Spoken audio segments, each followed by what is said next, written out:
Welcome to the speaker series on a shot glass of recovery. This podcast is a place for real stories, honest conversations, and recovery lived one day at a time. The views and opinions shared here are simply our own personal experiences. We do not speak for or represent Alcoholics Anonymous as a whole. You get a house, you get a car, then you start thinking that's all you are, but you don't know the truth. So let me spell it out for you. Now I got your attention, now there's a start. Now sit and listen to my favorite part. Life's been giving us some clues. The answer lies inside of your. Hello, everybody. My name is Pax, and I'm an alcoholic. I haven't done a share, which is the length of 50 minutes, for a long time, actually. But it didn't faze me, actually, because I get excited when I'm speaking about recovery and getting into the program, carrying the message, trying to be of usefulness to others. But it's been a journey to get to where I am. And, from my own experience, is that as time has been going through, is that more has been revealed. I'm growing spiritually. And what I actually considered was, what the direction of where my life was going was of great importance. Coming through the lash of alcoholism, the pain and suffering, it's been directed in a different way, in a way where I'm actually blown away, absolutely blown away.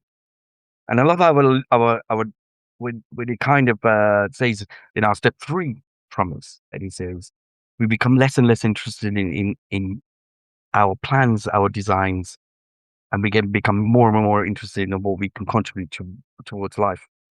But it wasn't the case when I came in, because I was a selfish and self-centered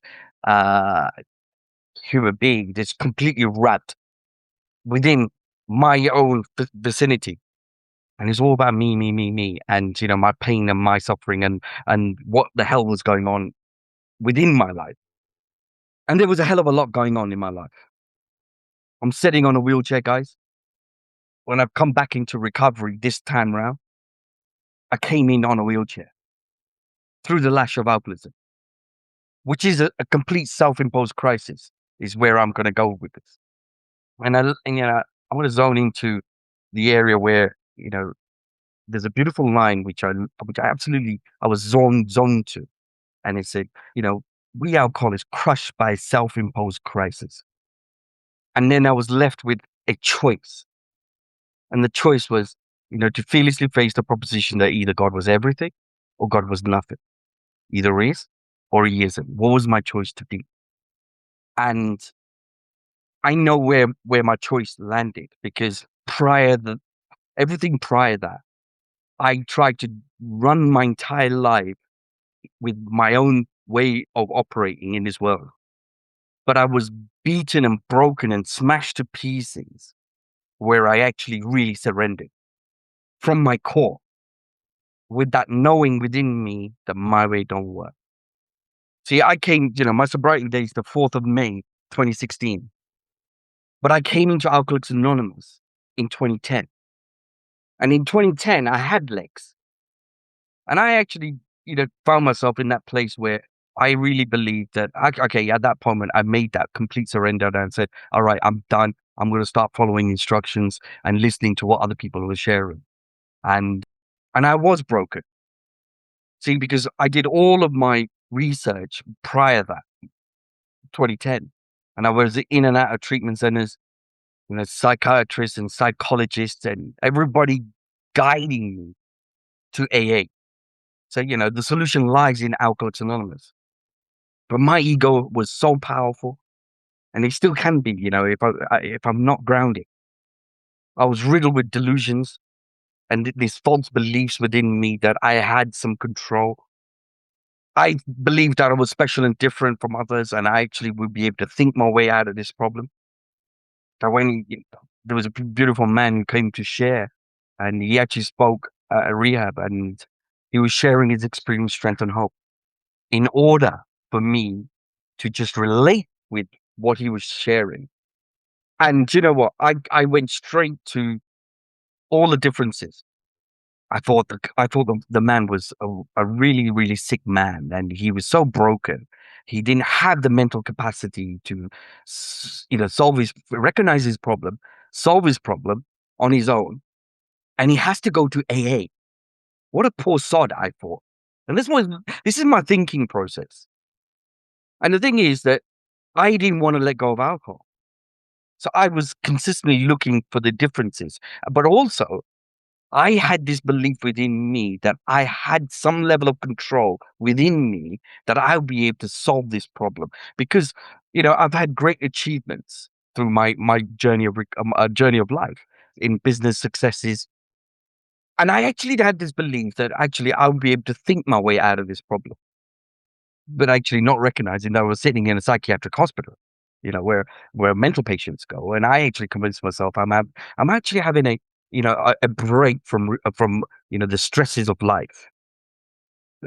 Nobody checks into a psychiatric hospital. I checked myself into a psychiatric hospital and said, the business and the stresses and the partner and the family, they're all stressing me out. This is probably second or third admission. And I've come for it's like a spa break. Who does that? Who goes into a psychiatric hospital for like a break? But I did. But there was some level of from within me that there was an idea that, you know, I need help. But my pride is also kind of looking at it and saying, well, I'm still going to be able to do this on my own. So when I came into Alcoholics Anonymous, I got to that place where I was pretty much stripped with all the materialistic stuff, the businesses, the family. Nobody wants to be around me. I was that kind of tornado roaring through the lives of others. And nobody wants to be around me because I'm causing havoc and chaos.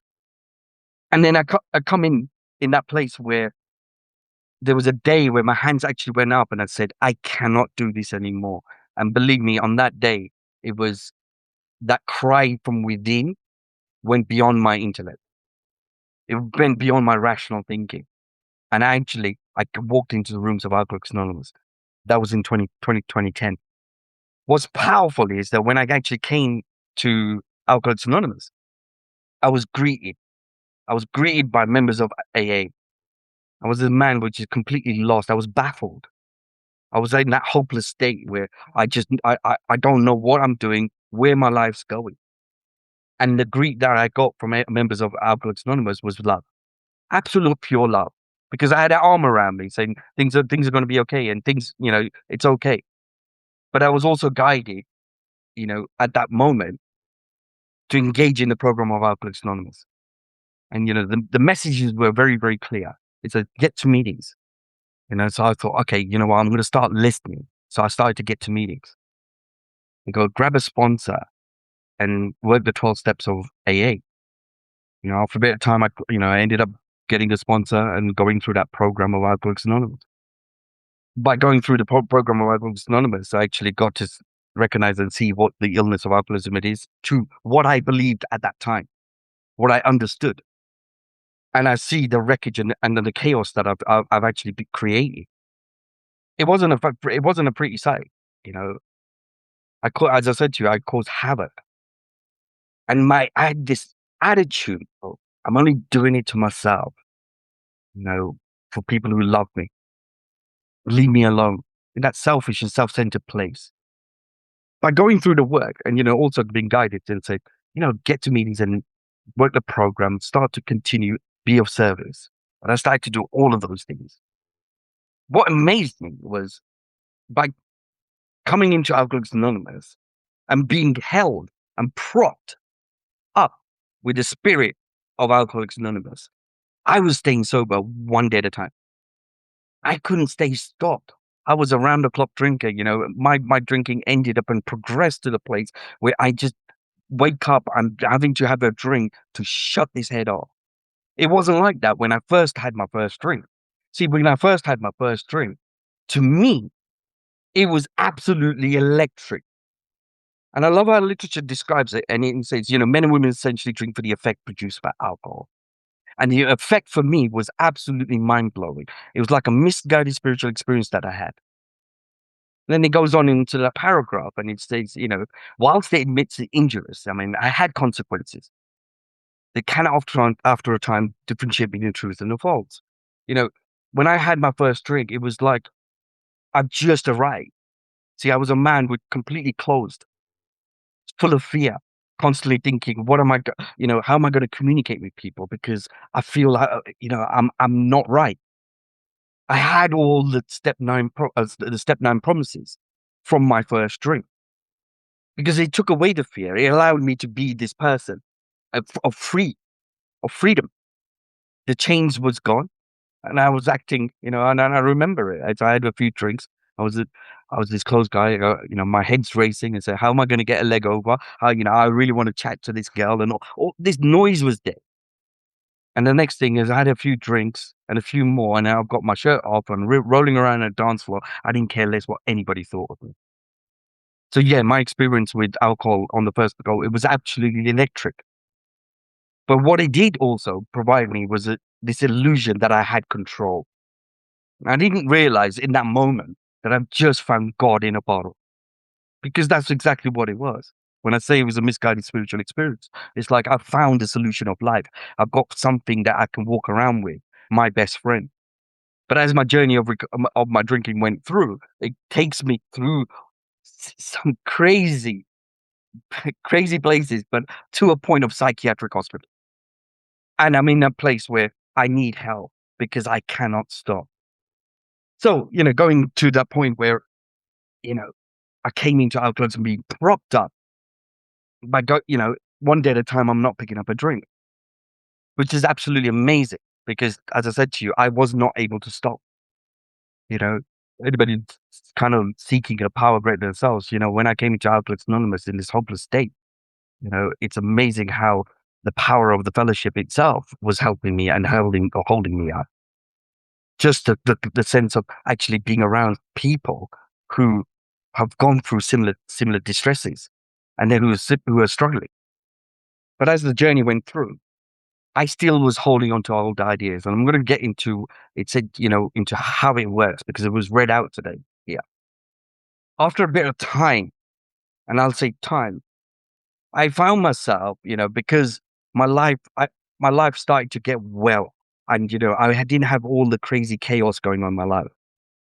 I used to go to a few meetings, and chapter 5, and how it works used to be read out, and I used to sit there at the back of the room, and in my head was, oh, not that reading again.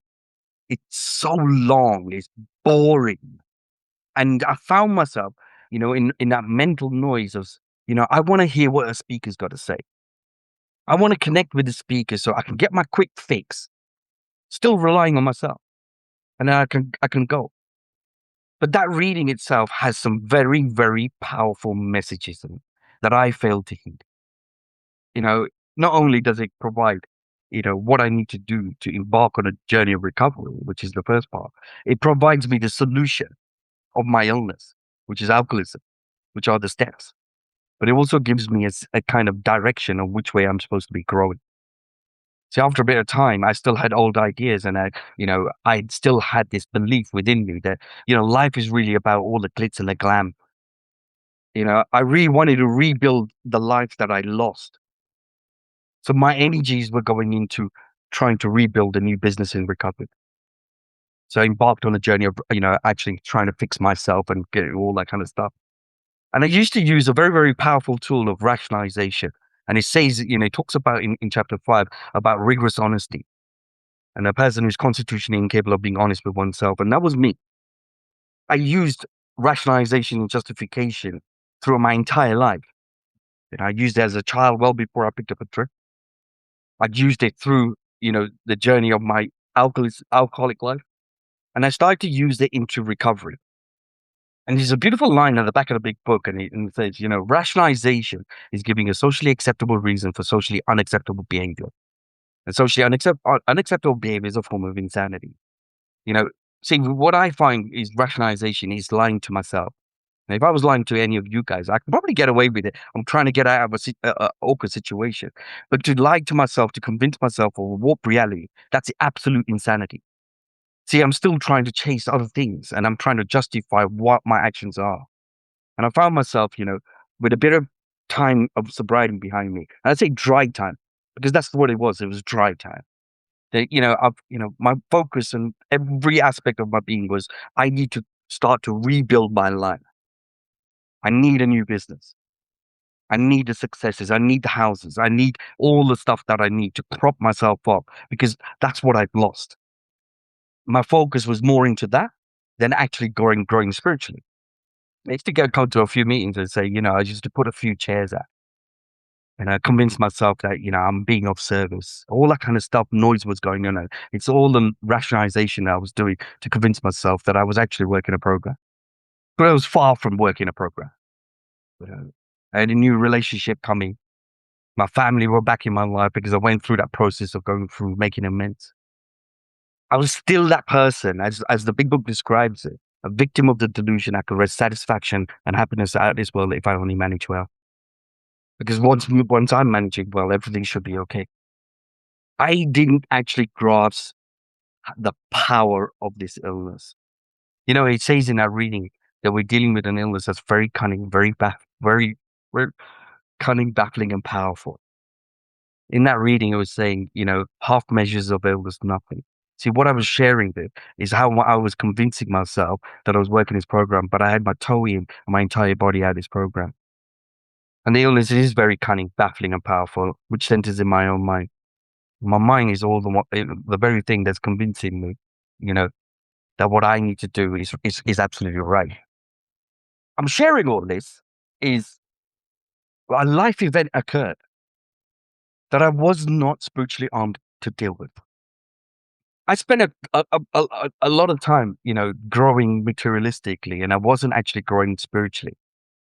And I love the line out of the big book, and it says, for if an alcoholic failed to perfect and enlarge in his spiritual life, he would not be able to, through work and self-sacrifice, he would not be able to handle certain trials and low spots ahead.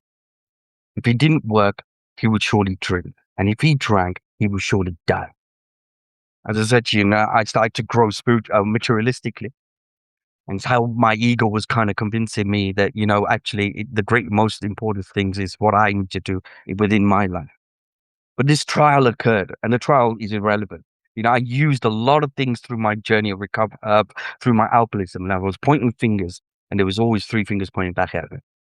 Because I can blame others or situations of why I was drinking or what was going on and why.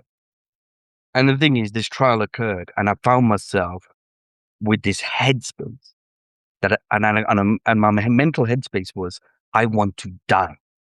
I cannot handle this. I was getting to a few meetings, and it was like I was an old record player going round and round. I was riddled with the spirituality. I just couldn't get out. I couldn't break from it. But what I did, what I was sharing is that earlier on, I was sharing and said, what, alcohol was like a god to me. And I love how, Carl Jung, he speaks about it as well. But he was. See, what I get from alcohol is that I get that sense of ease and comfort. And I found myself, I wanted to die. And I wanted to shut this head, and I didn't want to feel. And I ended up picking up a drink after 4.5 years. See, I picked up that drink. The problem with me picking up a drink is I'm an alcoholic. See, once I put a drop of alcohol within me, I do set off this phenomenal craving. And that craving, it will just go on and on. I have no idea what's going to happen and where I'm going to end up. And prior to that, I'm riddled with the malady. I'm actually in this place where, the obsession is so great for me to pick it up and say, bang, I just want that ease and comfort. And I picked up. And I found myself within 3 months on the streets of London, homeless, with no care in the world but a bottle in my hand. See, the only best friend that I know. And within those 3 months, I managed to get frostbite and have both my legs amputated. So my world was completely turned upside down. I've not spoken about this quite, it's like the mental despair that I got myself into, sitting on a wheelchair with both my legs gone. Ironically, it talks about it in the literature, and it says, we're like men who have lost their legs, we don't grow new ones, But I'm going to share something with you, which is the power of this illness and how powerful really it becomes. See, in that moment, I actually knew that I knew as an intellectually I was an alcoholic, and I'm sitting on a wheelchair, and the only thing I want to do is go and pick up a drink. See, my mind is constantly convincing me to go and pick up a drink. And I love how the literature also speaks about it, and it says the fact is that most alcoholics have lost the power of choice. Their willpower becomes practically non-existent. They will not be able to bring into the consciousness the pain and suffering of a week or a month ago. I'm sitting there with both my legs amputated, and I could see the damage and chaos that alcohol's done, and how I've got into a place like this. And the only thing I want to do is go and pick up I'm like a heat sick missile, just ready to go, because the power of what alcohol does for me is so great. And I got alcohol in hospital, total insanity, you know. And the thing is that me losing both my legs, it just has shown me that it still wouldn't stop me from going to pick up a drink. So, you know, finding myself, it for me to actually throw the towel in. You know, it took about a year, and I had periods, but ultimately it came to the point, you know, where members of this fellowship were continuing to carry a message to me during their 12-step work, and the message they gave to me is hope. So in my head, it was racing. Is how is my life going to be? How am I going to cope? I'm not going to be able to do anything. All this noise was all over the place. Members of this fellowship kept coming and throwing love at me and saying to me, things are going to be okay, Pax. Things are going to be okay. I immersed myself back into AA, but there was a moment where my hands actually went up again. And I remember my last drink was not a great, you know, chaos or anything. It was what I looked at a can and I took a sip and I said I was done. I can't do this anymore. But that's when God really actually came into within me, and it came into my consciousness. And I know that today. And I immersed myself into the program of Alcoholics Anonymous. First time I went through the program, it was on an intellectual level. Still this idea that I've got some control of my life and I can do, you know, it's just about the alcohol. And once I'm dealing with the illness of me not picking up a drink, then I can carry on and do whatever I want to do. It was a hard lesson, but actually throwing myself into the program and going through the program this time around, God first. And I'm saying that because, you know, I know 100% I'm simply sober by grace today. I'm sober simply by God's grace. I shouldn't even be here with you guys. So yeah, you know, immersing myself into the program again, you know, I grasped the total powerlessness. And the powerlessness really comes in. It's not when I'm picking up when I'm actually drinking. It's when I'm not drinking. I cre- I the point of it is that I make the most insane act, stone cold sober. But I came to that point because my issue was really about step 3. And when I was sharing earlier, you know, when I had to face the proposition, either God was everything or God was nothing. So I went through that program again, you know, God first on my spiritual levels. My way don't work. And I was ready to start to listen and take and actually follow clear cut directions.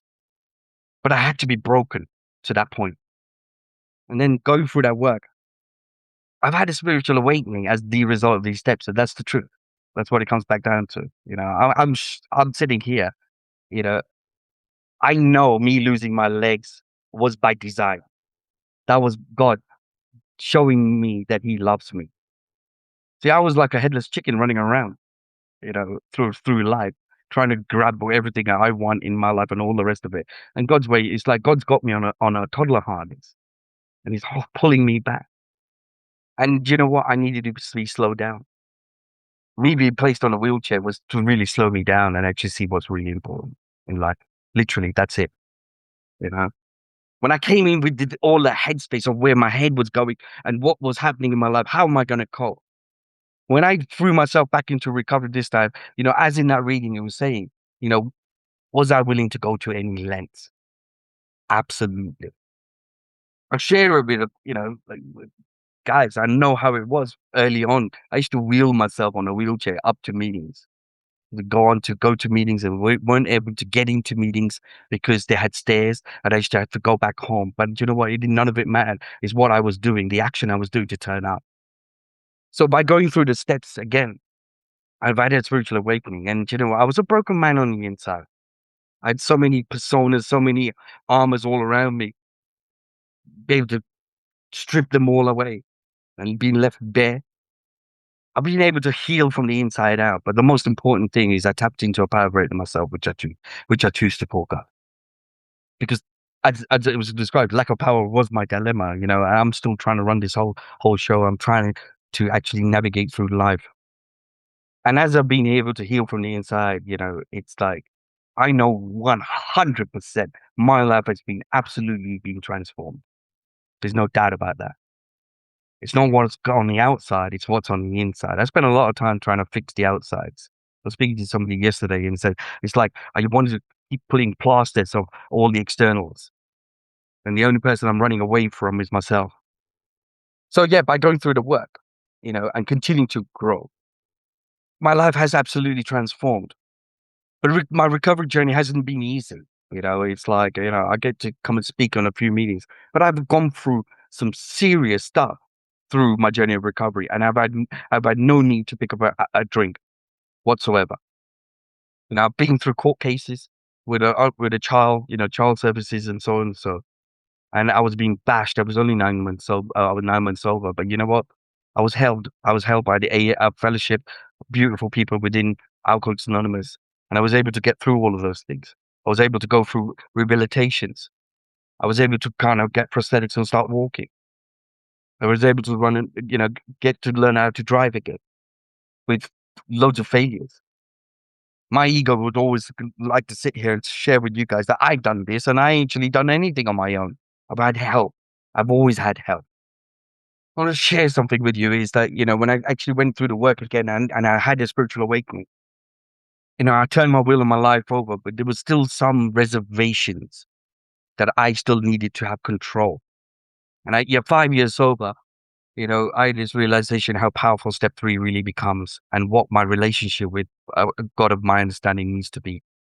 At 7 years sober, I had an absolute breakdown. Believe me, it was like I went going through another torment. Me losing my legs was a walk in the park for what I was going through at 7 years sober. But getting through that, you know, a whole lot of other layers have been have dropped away from me.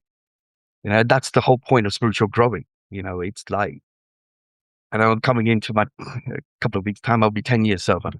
You know, but at no point through all the challenges and I've had a desire to have a drink.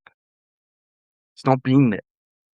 And I'd love to share a lot, but it was like, you know, at 7 years sober, I went, you know, it's not commonly spoken about, but I went through a massive, humongous spiritual breakthrough. And you know, my current sponsor, he was saying to me, Patrick, you're going over a spiritual breakthrough. And I go, no, I'm having a breakdown. He goes, no, you're not. He go, you know, and I go, no, my world's falling apart. I don't know if I'm coming or freaking going here. It felt like I was going to die. And the thing is that no matter which way the program, the people within the Fellowship of Alcoholics, I've always been held up, and God has always been there. It's like, and I sensed it, and I realized, you know, I love how the literature describes it. You know, God will match calamity with serenity. You know, so going through all that, I know today that step 3 is the most powerful step. Right? And how I turn my will and my life over. See, there's still a reservation because when I look at the step 3 prayer, there's still, you know, when it talks about, you know, I turn my will and my life over. And it says to do with me as thy will, not my will. That's still, you know, my ego still wants to prop in and try and take control and say, yeah, no, you know, God has a plan for me. So this is the great plan for me. But it's not, it's actually seeking of what God wants for me and how God wants me to be acting and me aligning. And I found myself right through the journey of recovery that it's like, you know, it's easy to come off the plane. And my efforts has increased. But it's been beautiful. You know, the whole thing has been beautiful. And I know it's been beautiful. I'm speaking from a place from where I am within me right now.